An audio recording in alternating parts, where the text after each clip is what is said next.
তাড়াতাড়ি লাগবে, ঠিক আছে?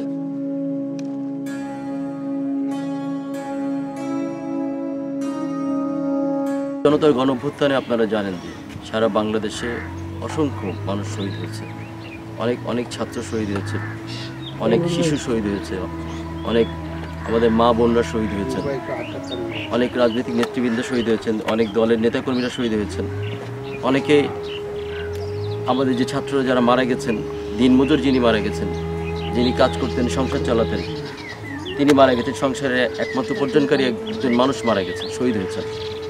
তাদের সকলের আত্মার মাগফিরাত কামনা করে আমি বলছি যে আল্লাহ রাব্বুল আলামিন যেন তাদের সকলকে জান্নাতবাসী করুন, সে প্রথমে সেই দোয়া করছি।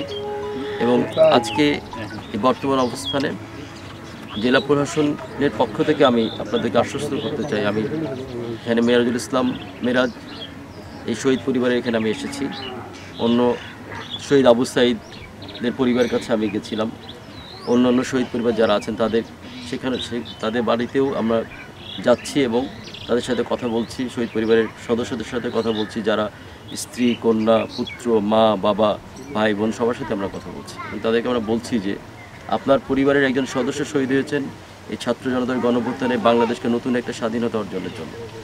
এই রক্তবিন্দু যে রক্ত তারা ঝরিয়েছেন, এই রক্তবিন্দু আমরা কখনোই বৃথা হতে দিব না। আমরা চাই যে জেলা প্রশাসন সবসময় তাদের পাশে থাকবে এবং তাদের যে কোনো সমস্যার সমাধানের জন্য আমরা সবসময় সচেষ্ট। এছাড়াও যে মামলাগুলো হয়েছে তাদেরকে ন্যায্য এবং ন্যায় বিচার পাওয়ার জন্য, ইনসাফের জন্য, সেই মামলাগুলো যেন ঠিকমতো পরিচালিত হয় সেই জন্য আমরা বিজ্ঞ আদালতের কাছে জেলা প্রশাসনের পক্ষ থেকে আমরা কথা বলবো।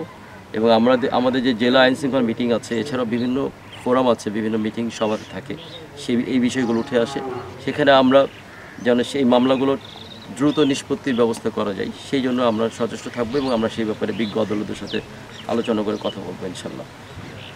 আর যারা আহত হয়েছেন, বর্তমানে আহত যারা হয়েছেন তাদের বিভিন্নভাবে তালিকা সংগ্রহ করা হচ্ছে, যে কারা আপনারা জানেন যে অসংখ্য অসংখ্য মানুষ এই ছাত্র জনতার গণঅভ্যুত্থানে আহত হয়েছেন, তারা বিভিন্ন জায়গায় হসপিটালাইজ ছিলেন। এদের ব্যাপারেও আমরা খোঁজখবর নিচ্ছি যে তারা কোথায় কোথায় ভর্তি ছিলেন, তাদের যে অতিরিক্ত বিল এসছে কিনা, বিলগুলো তাদের যে মেডিকেল বিলগুলো তারা পেমেন্ট করতে পেরেছেন কিনা, সেই ব্যাপারে সরকারের পক্ষ থেকে, বাংলাদেশ সরকারের পক্ষ থেকে, অন্তর্বর্তীকালীন সরকারের পক্ষ থেকে আমাদের উপরে নির্দেশনাও আছে, আমরা সেগুলো পালন করছি। এবং আমরা প্রথমে আপনারা জানেন যে আমরা রংপুর জেলা থেকে 19 জন শহীদদের তালিকা, একটি তালিকা আমরা মন্ত্রিপরিষদ বিভাগে যাচাই বাছাই করে আমরা প্রেরণ করেছি।